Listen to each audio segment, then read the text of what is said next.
Social मीडियावर आपल्या हटक्या अंदाजामुळे आणि भन्नाट स्टाईलमुळे चर्चेत आलेली माधवी कुंभार सध्या एका गंभीर प्रकरणामुळे चर्चेच्या केंद्रस्थानी आली आहे. यमाहाची RX-100 बाईक चालवताना स्टंट, त्यावर भारी डायलॉग आणि दुनियादारीच्या गाण्याचा वापर करत माधवी सोशल मीडियावर प्रसिद्ध झाली.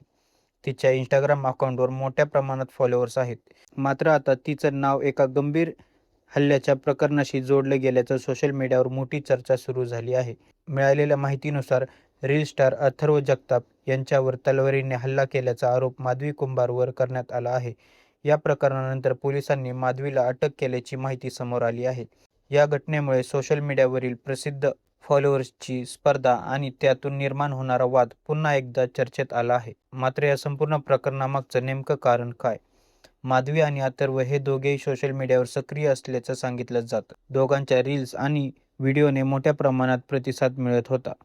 त्यातूनच फॉलोअर्स आणि लोकप्रियतेची स्पर्धा निर्माण झाली होती का? असा प्रश्न आता उपस्थित करण्यात आला आहे. मात्र या वादाचं नेमकं कारण काय आहे, याबाबत अधिकृत तपासातूनच स्पष्ट चित्र समोर येणार आहे.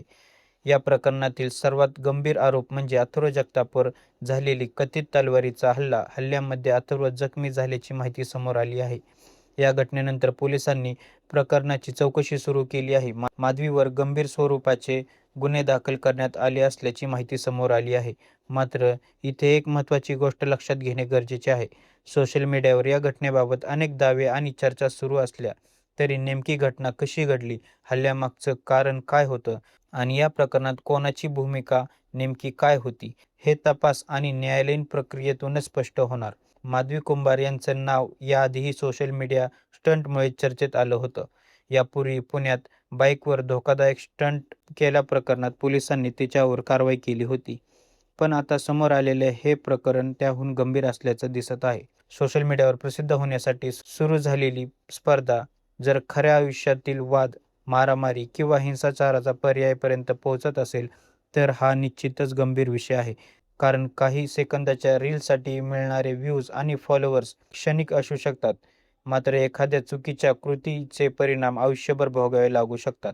आता या प्रकरणाचा तपास नेमका काय समोर येतो, माधवी आणि अथर्व यांच्यातील वादाचं नेमकं खरं कारण काय होतं आणि या हल्ल्यामागे फॉलोअर्सची स्पर्धा खरंच कारणीभूत होती का, याकडे सर्वांचं लक्ष लागलेलं आहे.